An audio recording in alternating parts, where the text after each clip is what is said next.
My maid is beautiful and talented. All of the capital says she resembles the slender mistress, while I resemble the plump maid. In my previous 2 lives, she stole my clothes and secretly loved the crown prince behind my back. I envied her and framed her time and again. In the end, our family was destroyed, and I met a tragic death. Reborn for the 3rd time. Time rewound to the betrothal banquet. I declared firmly, I will not marry the crown prince. I will marry Pei Si. I will marry the most dissolute young master in this world. I'll see if he can keep the heroine in check. The 7th day of the 4th month. Spring in full splendor. All things reawakening. In the warm chamber of the western wing of the Prime Minister's residence, Yun Tao rushed back to report. Miss, I saw Chen Chao stealing your clothes with my own eyes. Her face flushed crimson. From the moment I awoke, I realized time had looped back precisely to this moment. As usual, Yun Tao was puffing with rage, ready to summon a servant to punish her. In the past, I would have angrily smashed the teacup in my hand, then ordered her to receive 20 strokes of the rod. From then on, she would have lived a miserable existence in the mansion, enduring endless humiliation, her life worse than death. But now, my hand holding the teacup trembled. Damn it all, never in my wildest dreams did I. Shin Jingshu. Imagine I'd feel such icy dread toward a mere maid. She must be the chosen heroine from those storybooks. Only after dying twice did I understand, she was born a phoenix, destined to soar through the heavens and rise from the ashes. Calculating the time, it should be no more than half an hour before father arrives with Crown Prince Pei Si. Cold sweat instantly drenched my forehead. I urgently called out to Chen Tao. Quick! Quickly find Chen Chao. If I offend her again, it won't just be me, the entire Prime Minister's residence could become the sacrificial offering for her and Pei Si's reign over the realm. By now, Chen Chao and Pei Si had likely already met, they'd fallen for each other at first sight. In my past life, and the one before that, I'd failed to control my rage. I'd publicly flogged Chen Chao and humiliated her, causing the crown prince to loathe me intensely. Yet he'd feigned affection toward me while secretly pledging eternal love to Chen Chao behind my back. No wonder I tried so many times to drive her away in my past life, setting countless traps only to backfire, ruining my reputation and making myself despised. In the end, once she was gone, all warmth vanished, and my entire family fell into ruin. Well, ultimately, it was my own fault. I was blinded by Pei Si's beauty, lacking both talent and grace, unable to rein myself in, and thus offended Chen Chao. The sun blazed fiercely, yet the Prime Minister's residence remained a bustling hive of activity. To secure this marriage alliance, father had specially commissioned a jade smoke brocade gown from Hangzhou for my coming-of-age banquet. They say when worn, the light silk swayed with each step, like lotus petals adorned and caressed by the breeze. Yet through 2 lifetimes, I never got to wear that gown.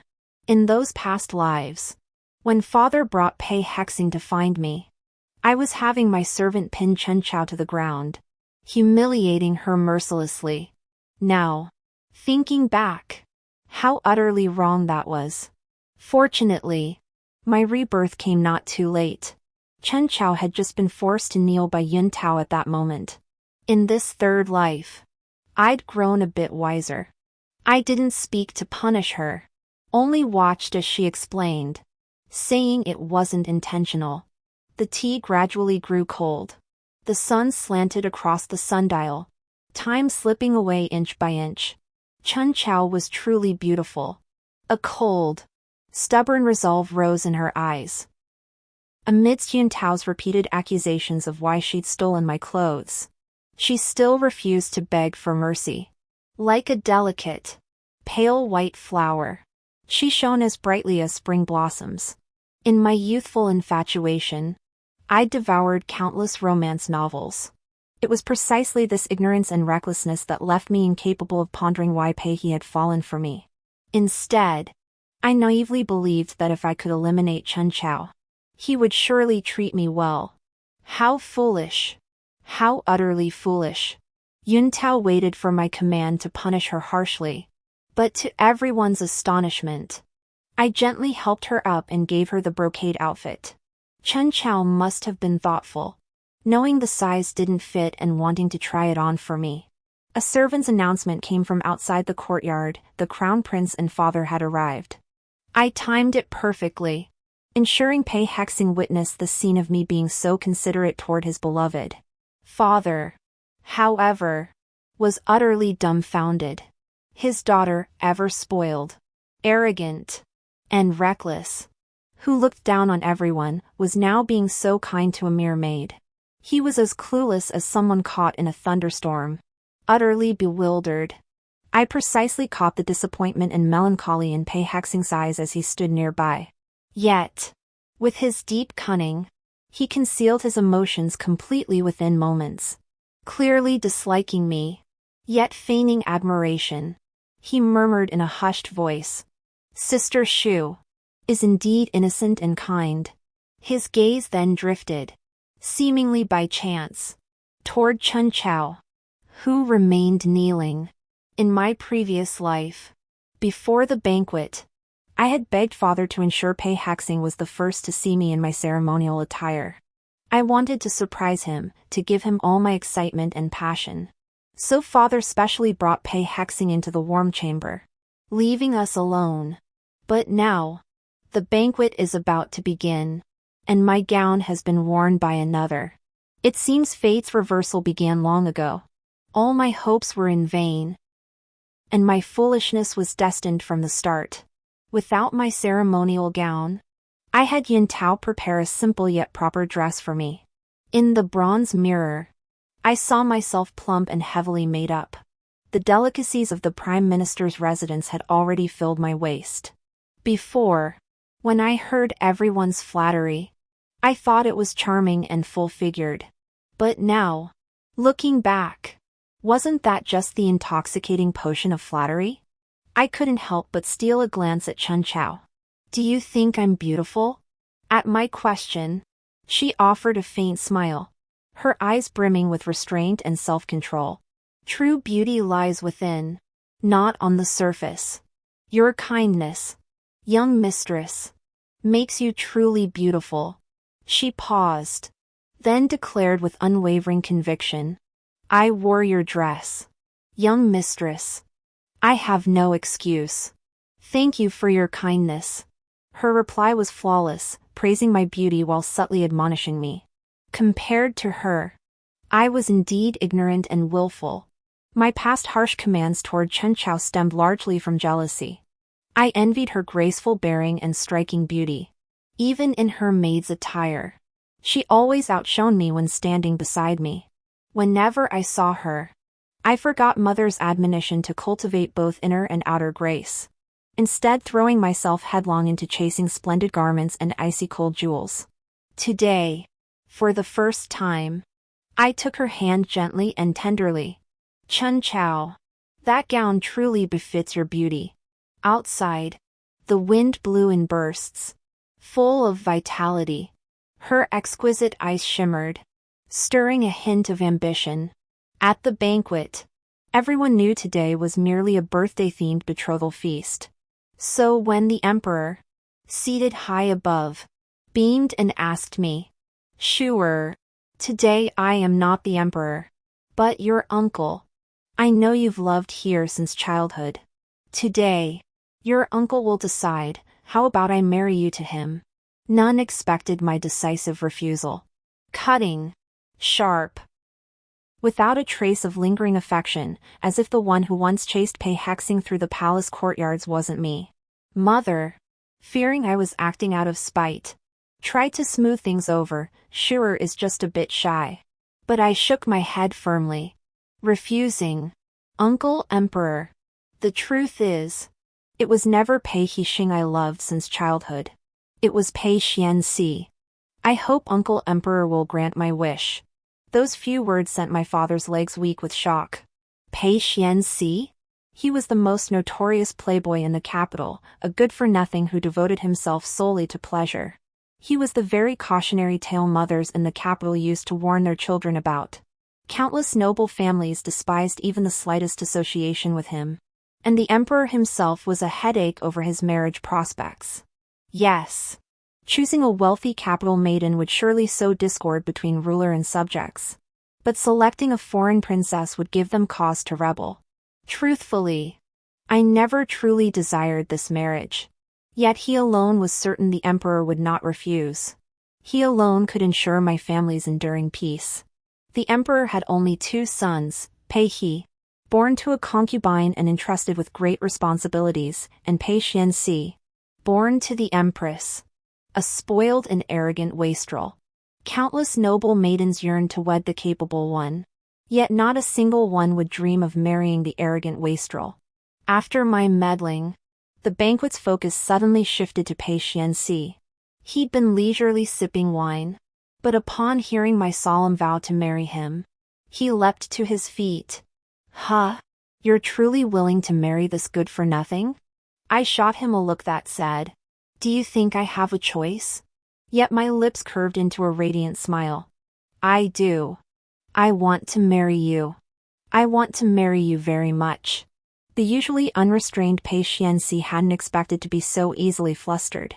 He stared at me with wide, watery eyes, blinking several times before his words came out slightly stuttered. Then.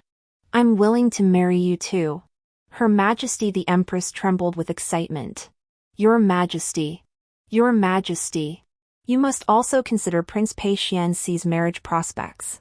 Throughout the entire event, I hadn't exchanged a single word with the crown prince. Only as the sun set and the guests dispersed did he approach me. I had seen this face blush with shyness, glow with unbridled joy. But today, before he could speak, I turned and walked away. He grabbed my sleeve, his usually cool voice tinged with panic. Sure gave me that Mandarin duck pouch last month, saying we'd be together forever. Was it all a lie? Looking at his stern face, I couldn't help but recall the gaze he directed at Chen Chao, a tenderness and devotion I'd never seen before. Impossible to dispel. The naivety and foolishness of my first life, coupled with the jealousy and resentment of my second, were what turned my persistence and clinging into nothingness. Seeing him now, my mind was filled with the horrific scene of soldiers storming into the Prime Minister's mansion. I didn't know if father and mother blamed me back then, but I imagined that even in their final moments, their thoughts were likely on me, far away in the cold palace, wondering if I felt pain or fear when I drank the poison wine.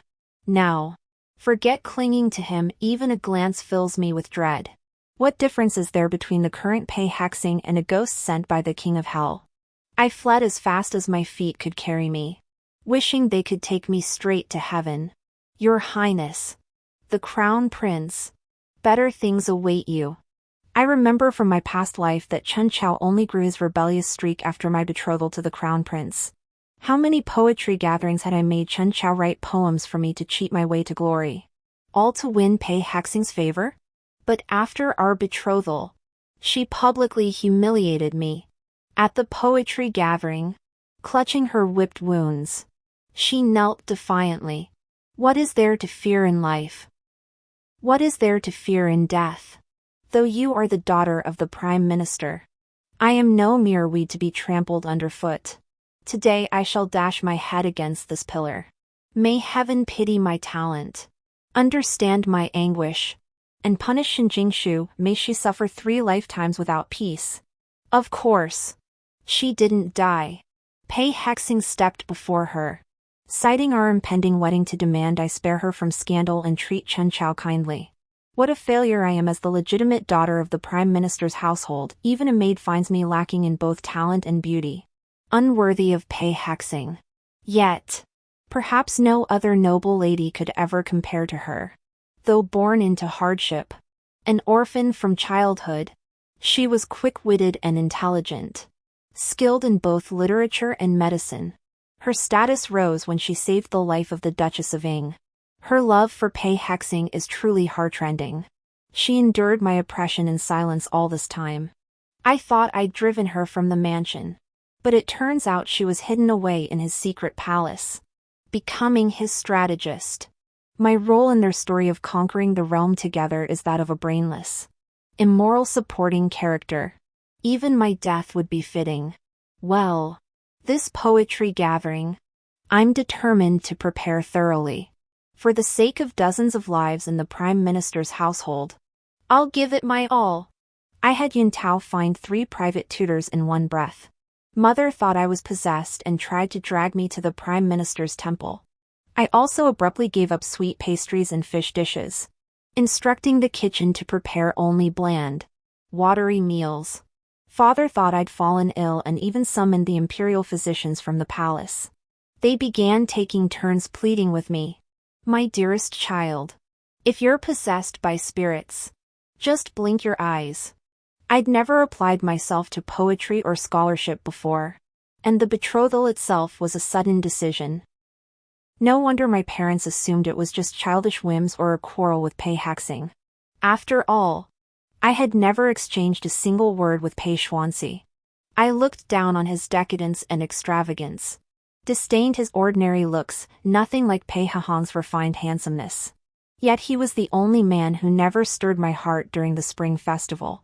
I still remember how, after the poetry gathering ended, Pei Si found every excuse to keep Chun Chao in the outer palace halls. I tormented her until she longed for death. Like a faded wisteria flower, cool and icy, yet hauntingly beautiful. Back then, she found freedom, hung a bell to practice medicine, and even saved a gravely wounded youth along the way. That youth was no commoner, he was Fang Zhuchen, the mighty general whose presence commanded the winds and whose crimson robes and fiery steed commanded the plains. He was the heir to a marquisate, a man who once repelled a formidable enemy across 3,000 li. Yet even such a peerless hero was not the great figure who truly desired her. Take Jiang Nanxuan, the sole son of the Duke of Ying, who fell for her at first sight. The eldest son of the Medicine King Valley had secretly guarded her many times. I never imagined a lowly maid could stir such turmoil in the capital. In my previous lives, I was arrogant enough to believe I could effortlessly execute her with a single decree. Truly, even after Pei Si ascended the throne and took her as his consort, I still saw her as a lowly being, forever beneath me. I naively believed that eliminating her would make Pei Si return to me. So I openly provoked her, framed her, consumed by near-mad jealousy. Yet she remained true to her name, spring water dotted with ink, dew on the morning blossoms. Cool and unique, like pristine snow resting on a roof ridge. She endured my insults and curses, my every scheming plot, yet remained pure and proud. Everyone adored her, everyone despised me. Pei Si abandoned me in the dungeon to perish alone. Jiangnan Xian accused my family of crimes too numerous to list. Fang Zhuchen publicly beheaded my parents in the street. And the eldest son of the Medicine King Valley personally concocted a poison, bitter on the tongue, causing my body to rot in agony while my mind remained lucid. Finally, blood poured from my 7 orifices until I bled dry and died. I remember that sensation, the feeling of blood draining dry. Only at the very end did I realize I could never defeat her. Because I was merely the venomous supporting character in this world. Because seeing her stirred uncontrollable jealousy within me, driving me mad with the urge to harm her. I refused to believe I was so inferior to a mere maid that every worthy man in the world adored her while despising me. In my first life, I was foolish beyond measure. In the second life, I fought back in resentment. Back and forth, up and down, only to find it all a fleeting dream in the end. All that awaited me was poisoned wine. On the day I died, she wore the coronation gown of an empress, looking down on me as she said, "Shin Jingshu, I never deigned to fight you. I wore one of your dresses, who doesn't cherish beauty? Besides, I begged you on my knees. But you were vicious and foolish, harming me time and again, no matter how splendid the dress. It couldn't mask the stench clinging to you. As a woman, I pity you. Shinjingshu. In your next life, try not to be so wicked. Last life. Next life. This life, truthfully. It all boils down to this: I hated that she wore my gown. In May, spring grasses sprout. The sky a deep, clear blue. Lake waters like springs. This is the perfect season for inviting friends to admire the scenery. And my mother was especially fond of poetry gatherings and elegant assemblies. Once upon a time, my mother was a celebrated scholar in the capital, only to marry my father, a wastrel whose very being screamed living to eat and die. My father's brilliance lay in betting on the right horse. He remained fiercely loyal to the emperor, never getting involved in factional politics. In his youth, my father was the favored eldest son of an earl. After losing a cricket fighting match to the emperor, he became convinced the emperor was truly fit for greatness. My mother once asked, "What is the secret to discerning character?" He opened the cricket cage. Mother saw 3 of the 5 crickets had suffocated to death. And one was emaciated. One who could raise such robust crickets would surely value the lives of his subjects and the welfare of his realm.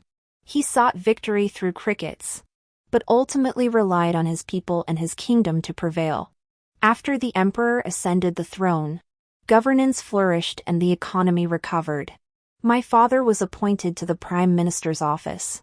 Yet he cared little for fame.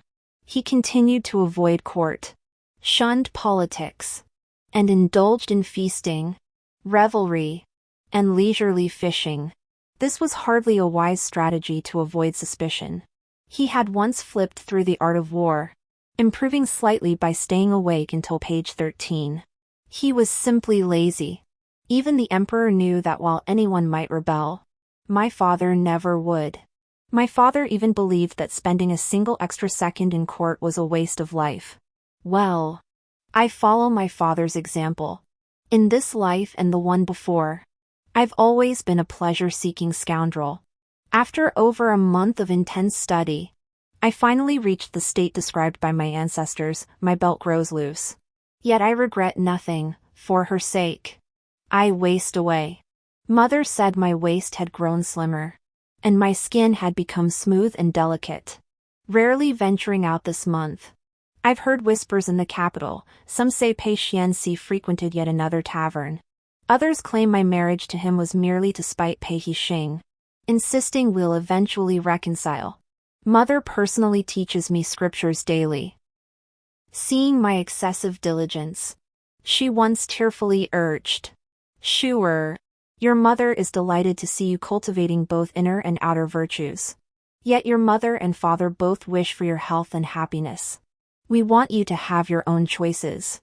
Whomever you love, whomever you wish to marry, your mother and father will consent. But your mother does not want you to do this merely to spite Pei Si.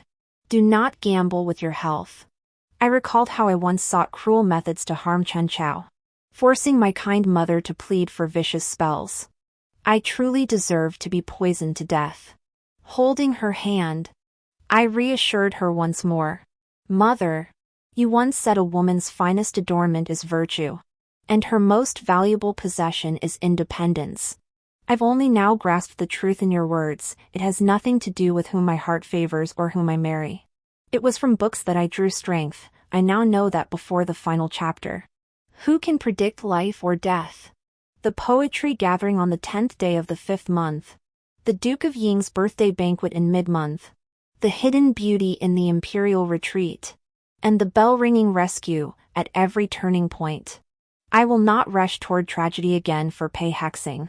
Just as Yun Tao finished preparing the carriage, Chen Chao approached with measured steps. Her face was as cold as ice, clad in a dark green gown. Upon seeing me, she wore a look of surprise. "You've changed so much, young lady." "Oh, right. Do you still need poetry?" "I've composed several verses. More than enough for today's gathering. I'm certain to win the top prize." Over the past month, I've devised ways to send her to the rear courtyard to serve. keeping her away from me. Each day, I dispatch Yin Tao to keep watch over her. Our dynasty's laws are strict. If a contracted servant dies from harsh treatment, the perpetrator faces legal punishment. Though officials may protect each other, they still value their reputation. Moreover, in my previous life, I never gave her a second thought. Only in this life did I realize that all the tragedies began when she secretly wore my clothes. Yun Tao reported she now oversees garden purchases and leaves daily. I followed her several times but lost her each time. Rebirth came too late. Had I stopped her from altering her waist measurements, I could have prevented her from stealing my robes. Then she wouldn't have chanced upon the crown prince. Their love at first sight wouldn't have blossomed. And perhaps I wouldn't have had to marry Pei Si to protect my family's safety. Chun Chao, you needn't accompany me to the poetry gathering.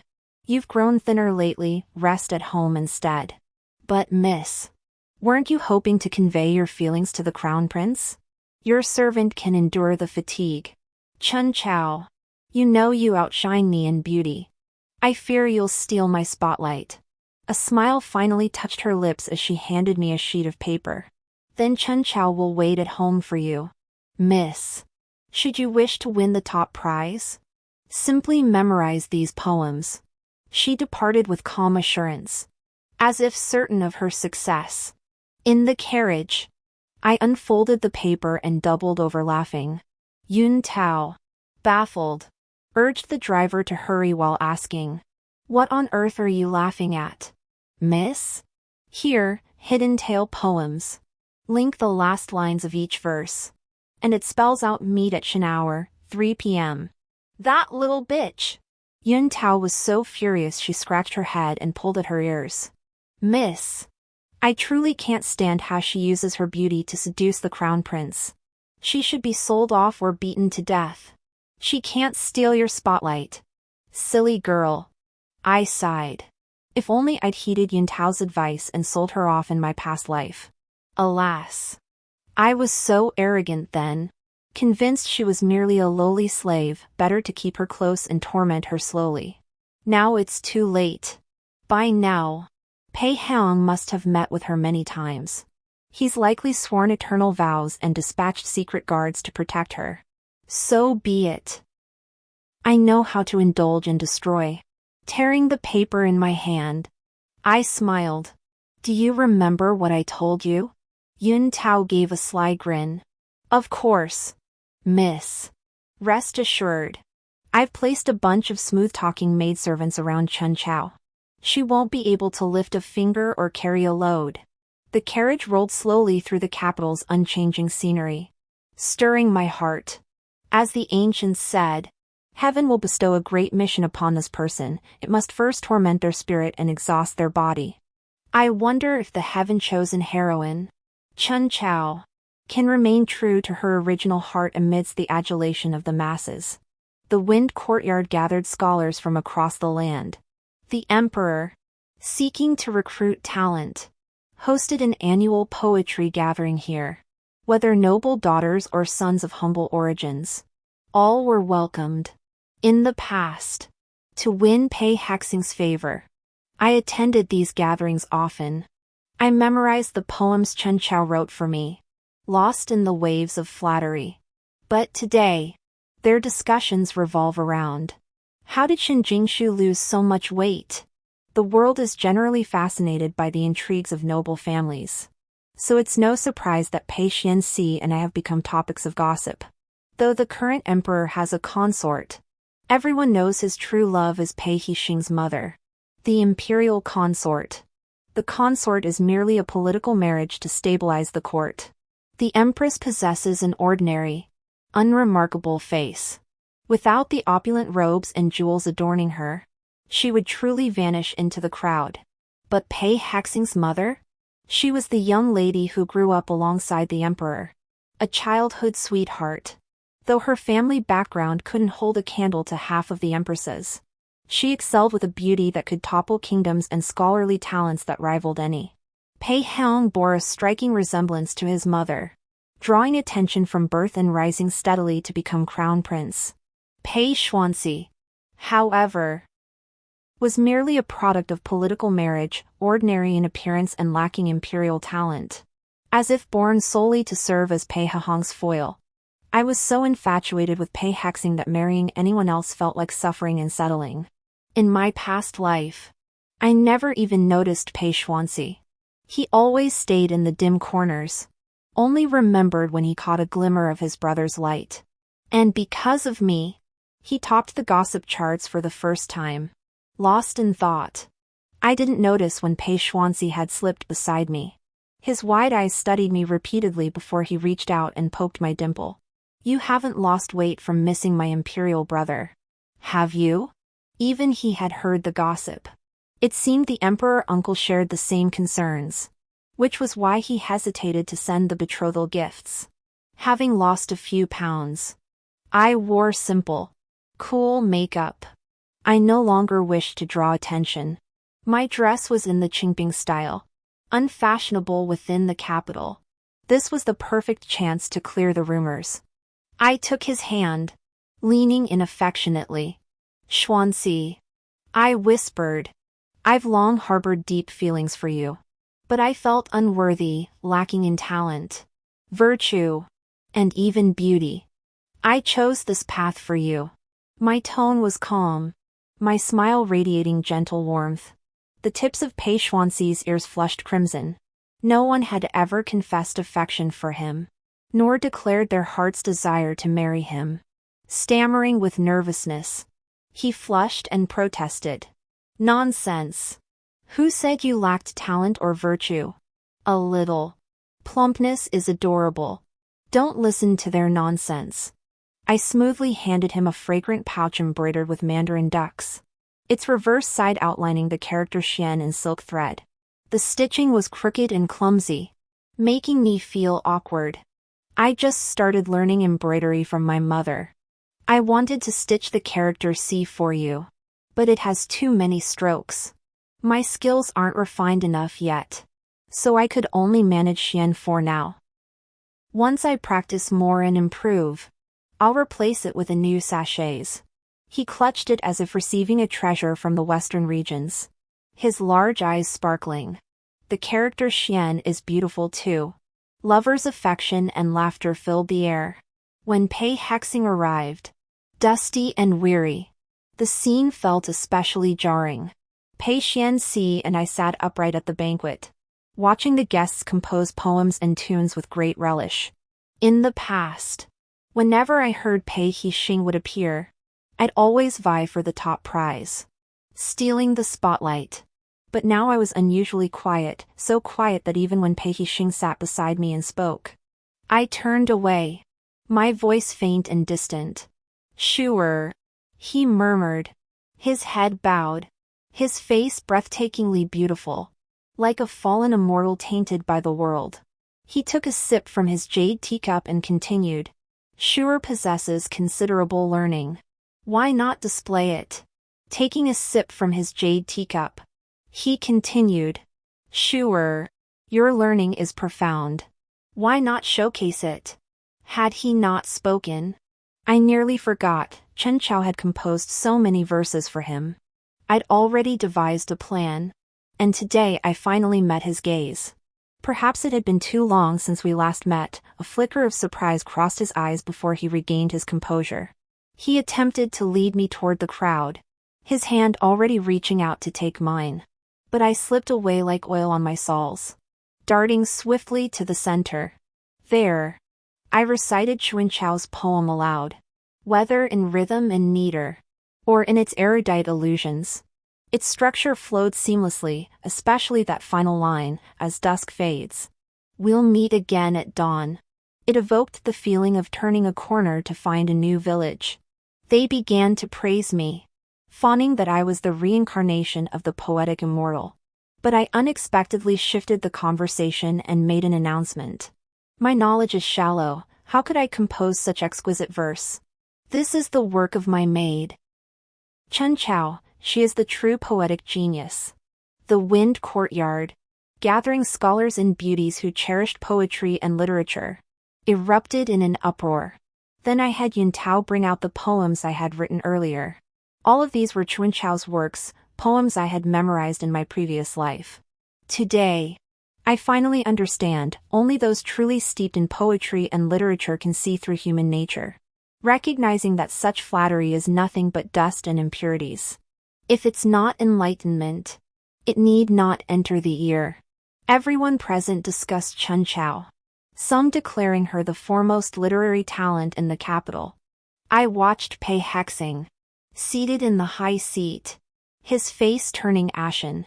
He surely understood every hidden meaning within the cryptic verses. The discussions grew ever more fervent. Scholars who had traveled far exclaimed their journey was well worth it to savor such exquisite poetry. My scheme succeeded. Returning to my corner, I scribbled my own mediocre verse on paper and casually handed it to Pei Si. Don't look down on my poor writing, I'm sharing it only with you. He studied it for a long moment, scratching his head as he smiled at me.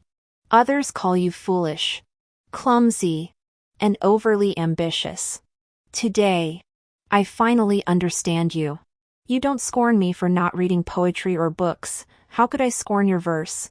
Under the sunlight, gazing at Pei Si, I suddenly felt a shared sense of sorrow.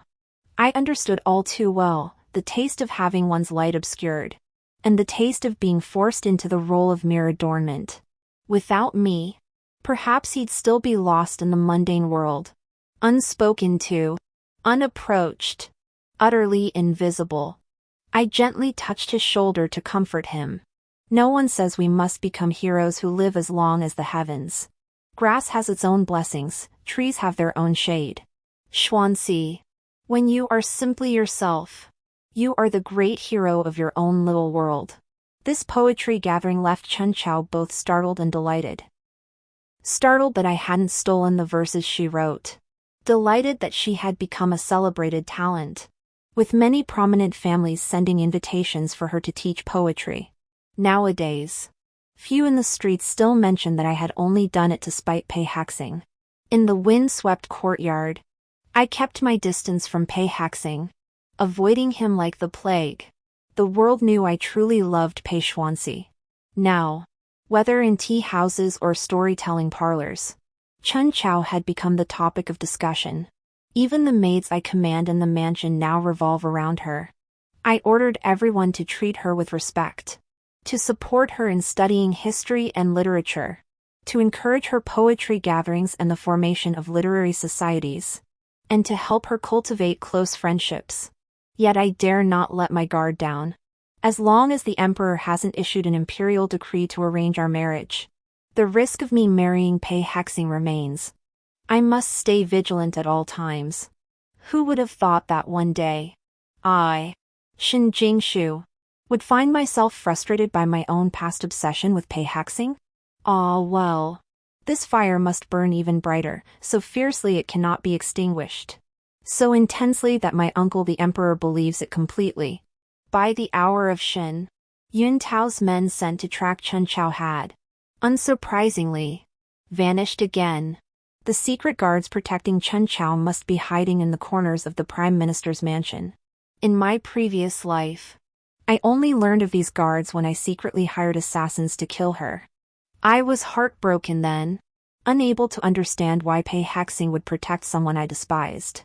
I believed his excuse of keeping her hidden away, and I believed his claim of protecting her, because I refused to accept the real reason, that he loved her, not me. Long past noon, Chun Chao finally returned from her shopping trip, but her face was clouded with sorrow, her eyes brimming with tears. Yun Tao was utterly puzzled. Why is she sad? Everyone's praising Chun Chao's talent, saying she rivals the great noble families. She should be overjoyed, I'd be ecstatic. What a fool. I pinched Yun Tao's cheek, watching her innocent face and remembering how in my past life she'd taken the blame for my wrongdoing against Chun Chao to protect me. This time, I wouldn't let her risk herself for me again. I made up some flimsy excuse. She probably had her own sorrows to bear. Right now, Pei Hexing desperately needs the prestige of the Prime Minister's household to secure more powerful ministers' support. He wasn't born to the Empress. Nor is he the legitimate heir. His claim to the throne rests entirely on the Emperor's affection for his mother. If that favor were to wane, he fears his special privileges would vanish. The surest way to solidify his position is to gain my father's backing. Yes. Though my father never attended court or participated in politics, the Emperor trusted him profoundly. Whenever troubled, he would come to the Prime Minister's residence to play cricket or chess with my father like brothers, or occasionally fish in the countryside, living freely and at ease. My coldness toward him, coupled with the hidden meaning in my poem, was so obvious it made him panic. I wonder if the current Spring dynasty can rival imperial power. But she shed tears. Perhaps that answer was already clear. The 15th day of the 5th month, the Duke of Britain's birthday banquet. The Prime Minister's residence had already received the invitation. In my past life, it was here that the Duchess of Britain accidentally slipped and fell into the water, and Chen Chao risked her life to save her. In the end, the Duchess of Britain personally came to demand Chen Chao's contract of servitude from me. I had no choice but to set Chen Chao free, making it convenient for Pei Si to hide his beloved in a golden chamber. During the 14 days between these events, I pestered father daily to teach me swimming. He specially spent a fortune building a hot spring bath at home and invited the most skilled female constable from the prefecture to instruct me. Father was utterly perplexed. My dearest daughter, why are you learning these things? Since coming of age, how have you become so diligent and studious? Before, with you around, I could avoid some of your mother's scolding. But now, her gaze toward me grows ever more disdainful. I got mischievous and teased him. Indeed, mother's been spacing out lately. Could she be reminiscing about that great general she adored as a child? Father, if you don't start training, mother might truly fall for someone else. These 14 days scared father into starting his horse stance squats. Mother was deeply gratified, seeing the household flourish anew, free of its former murky atmosphere. She too revived her own passions, hiring dance instructors to practice graceful movements. I corresponded daily with Pei Si. The Empress took particular interest in this, sending envoys to the Prime Minister's residence every few days bearing gifts, even instructing Pei Si to learn how to win my favor. She too feared that once Pei Hexing ascended to power, Pei Si would have no place left to stand. With the support of the Prime Minister's household, my father's connections among the powerful ministers were solid as a rock. They could surely guarantee a lifetime of peace. Had I not courted disaster in my past life, my parents would never have met their end by beheading in the street. My father, who never meddled in politics, would not have been forced to plead for my life before the Emperor, nor would my brilliant mother have been turned into an unwitting accomplice. No matter how fate twists and turns, I will never repeat those mistakes. I will ensure father, mother, Chen Tao, and every soul in the Prime Minister's residence lives a life filled with joy. Yun Tao devised every excuse to keep Chen Chao at home, but the girl was determined to accompany me to the Duke of Ying's residence. For the first time, the proud Chen Chao knelt before me. Rest assured, miss, I only seek an answer. I will never steal your spotlight. Yun Tao said that after our meeting at noon that day, she never left the house again. The answer she sought was simply whether Pei Hexing loved her. This fire was finally about to ignite. I looked at Chen Chao, at her coldly exquisite face, smiling with pleasure. Very well. Then put on the gown I bestowed upon you. Since my rebirth, I've seldom truly faced Chen Chao. 2 lifetimes now, to say I'm not afraid would be a lie. I avoided her, shunned her aura, yet I also cherished her, crafting a cage for her with my own hands. Every twist of fate I steered towards safety. I never scolded her for wearing my gown, nor did I ever plagiarize her poetry. But today, I know There's no escaping it. As long as the emperor doesn't grant the marriage decree, I won't find peace. The Duke of Britain's banquet invited all the noble houses. Father and mother had long prepared their finest gifts to pay their respects. Though my reputation in the capital is abysmal, mother and father are famously well-liked. Ever since I played that trick on him, father rarely goes fishing or bird fighting anymore. Instead, he's taken to martial arts like freestyle combat. Pei Si intended to present my father with several rare parrots at this banquet. Yet after a single glance, he set them aside and pestered Pei Si. Future son-in-law, you've managed to make my precious daughter see you in a new light. Quickly teach me your ways, otherwise my standing as father-in-law is in jeopardy. Ever since I confessed that my heart belonged to Pei Si, he ceased being merely a transparent backdrop. Gradually, people began to praise him, though the second prince lacks scholarly brilliance and the bearing of a ruler. His martial prowess is formidable, truly a capable hand for securing the realm and building the nation. Seeing him wearing the embroidered pouch, my father beamed even brighter. You actually persuaded my precious daughter, who never lifts a finger for anything, to embroider a pouch for you? Dear son-in-law, from now on, I'm sticking with you. Well, whatever the occasion, my father was always the center of attention. I had scouted the exact spot where the Duchess of Britain would fall into the water and stationed Yun Tao there to lie in wait. To steal my nerves, I drank some wine. Just as I was about to ask Chun Chao for another cup, I turned to find her gone. At that moment, Yun Tao rushed in with news. Miss, the Duchess of Britain is heading toward the lake. Great. Before I could muster enough courage, the stage was already set. Though May had arrived, the late spring chill still bit. I glanced at mother, chatting animatedly among the ladies. Hearing some juicy gossip, she covered her mouth, laughing and gasping in surprise. My heart warmed, and suddenly, nothing seemed frightening anymore. The winding path led past rockeries. Spotting the Duchess of Britain taking a shortcut back, I followed step by step. Finally, after she fell into the water, I was pushed in too, gasping for air after swallowing several mouthfuls. I clutched the Duchess's flailing hand. Your Grace. Your Grace. Don't be afraid. I'll save you. Fortunately, Yun Tao had a loud voice. Her cry drew a chaotic crowd, and everyone gathered around.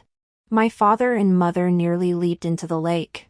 Mother burst into tears on the spot. Shuer, my Shuer, you must hold on. In May, the water was bitterly cold. My strength and warmth slowly drained away. The Duchess of Britain clung tightly to me, tears and snot streaming down her face, needing my constant reassurance. Pei Si was the first to jump in.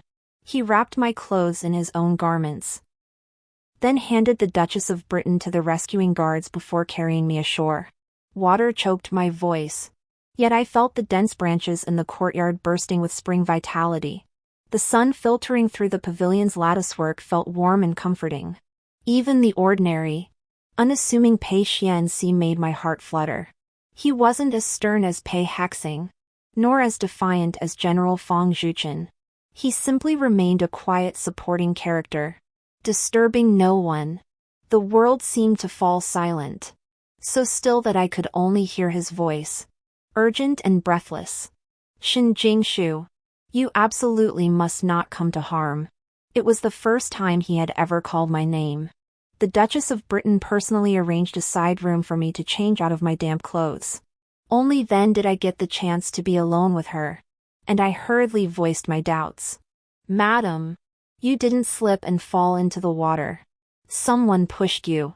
Someone pushed you. I remember it clearly.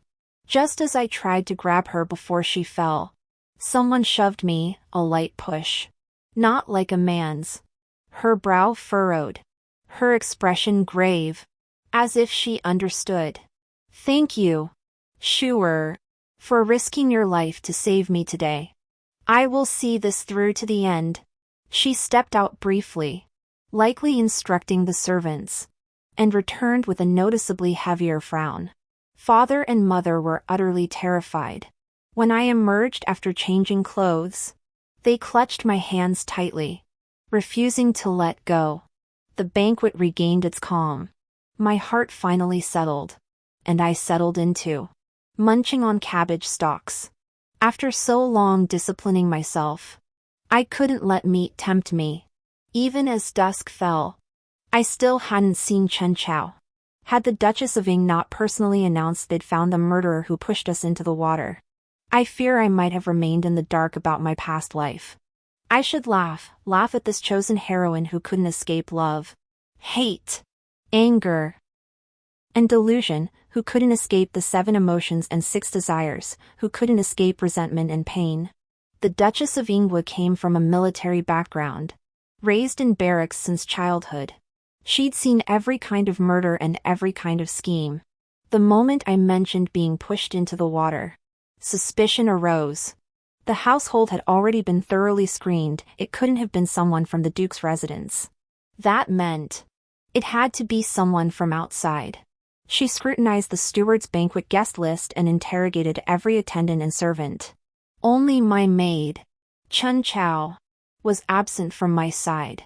Had Chen Chao been plain, she might have gone unnoticed.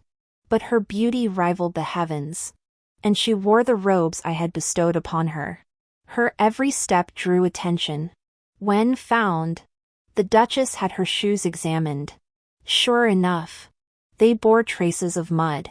And so, my maid Chen Chao became a prisoner of the Duke of England's residence. She refused to confess, stubborn as ever.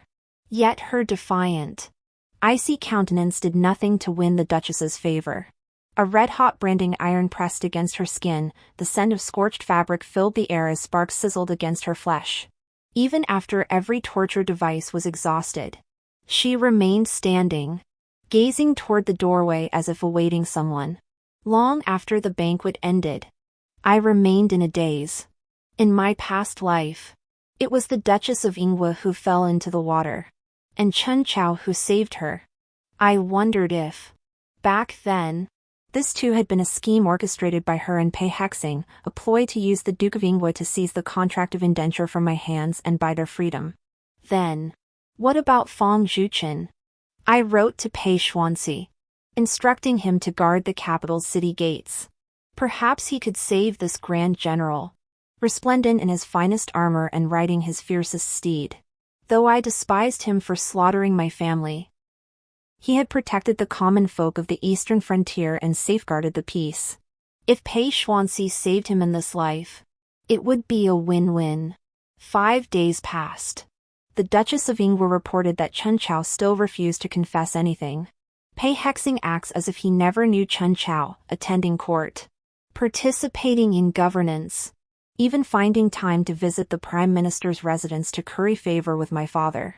Love beneath imperial power proves so fragile, shattering before the wind even touches it.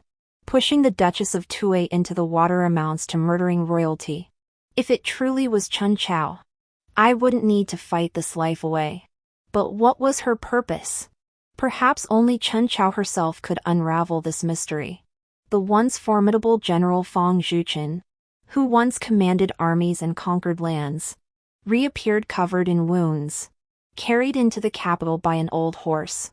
His first words after being rescued, as he clutched Pei Si's hand, were, Someone tried to kill me. In this life, I've altered too many pivotal moments that shaped destiny. This time, it wasn't Chen Chao who saved him, it was me and Pei Si. We summoned the most experienced imperial physician and exhausted every potent remedy to finally preserve his life. Yet in my past life, Chen Chao, his savior, now stood before me. Her body covered in wounds, her limbs bound, the once shimmering gown melted by branding irons. Gazing at my increasingly slender waist and pristine, pale features, she momentarily lost herself. You look so beautiful when you're thin. Tears glistened at her eyes. Truthfully, My own heart was in turmoil. For some reason, I felt I was close to uncovering the truth. Chun Chao. Pei Hexing is to marry. For the first time, I saw despair etched on her face. A resignation that felt like defeat. The young lady and Pei Hexing. They truly are a perfect match. Not me. Then. It's the daughter of the Duke of Britain. This news came from Pei Si. After Fong Zhuchen was healed, Pei Hexing personally proposed to the daughter of the Duke of Britain. Half a month of torture had left her unrecognizable. When the faith she clung to was shattered, perhaps anyone would lose their mind. Chun Chao. The spring dew, she shattered in the shadows of this world. Her voice hoarse as she cried out. Why? I could accept it being you. But why her? He clearly promised that if I saved the British Duke's wife, I'd gain my freedom and love him without restraint. Why didn't he come to save me? Why did he marry someone else? Why? Why must I possess unparalleled beauty and talent, yet lack noble birth? Why can you all, who are inferior to me, marry whomever you desire? No wonder in my past life I repeatedly tried to drive her away, setting countless traps only to backfire, ruin my reputation, and become despised. In the end, when the guest leaves, the tea grows cold, my entire family fell into ruin. He deceived me. He actually betrayed me. I was wrong, I misjudged him. In this life, Chun Chao never rang the bell to practice medicine and went to study at the Valley of the Medicine King. So there was no supporting male character to watch over and help her. She had already become a tool of imperial power. Just like me in my previous life. Only she possessed a shred of Pei Hexing's love, while I had none at all. I always felt the truth was right before my eyes, yet never imagined it would be like this. She had no strength left. Curled up in the darkness, her mouth emitting muffled sobs. I felt no triumphant excitement. Just like Chun Chao in my previous life. Standing beside me in her coronation gown, mocking me, I only felt sorrow. Chun Chao. You were indeed wrong. You were wrong to covet another's gown, it was never meant for you. And it would never fit. Finally. It's all over. I can sleep soundly. My parents can live in peace. And the lives of dozens in the Prime Minister's household are saved. The Duchess of Ingwood gently embraced me as we stepped out of the dungeon. Rain falling outside. Pei Si kicked stones while waiting for me under an umbrella. Spotting me emerge, he fixed me with his bright, wide eyes and declared, "The Emperor has granted the marriage decree. From now on, I can call you Shuer." His smile was radiant. Everyone called him ordinary, but to me, he felt precious. Soon after, Emperor Chun went mad, and Pei Hexing ultimately lost his position as crown prince. The Duchess of Britain presented her petition and evidence, while Fong Zhuchen brought proof of the assassination attempt by the secret guards. This time, he could not escape his fate. I finally saw through Pei Hexing. Had I not been so consumed by jealousy toward the Spring dynasty in my previous life, blinded by the intricate web of schemes, truly believing her to be the chosen heroine, perhaps she wouldn't have met such an end. No one is born a supporting character. We merely get lost in the dust, forgetting to breathe. When we finally awaken, after countless sails have passed, everything must come to an end. This lifetime, I too have donned the finest gown in the world, one made solely for me. One only I can wear. A wedding gown. The end.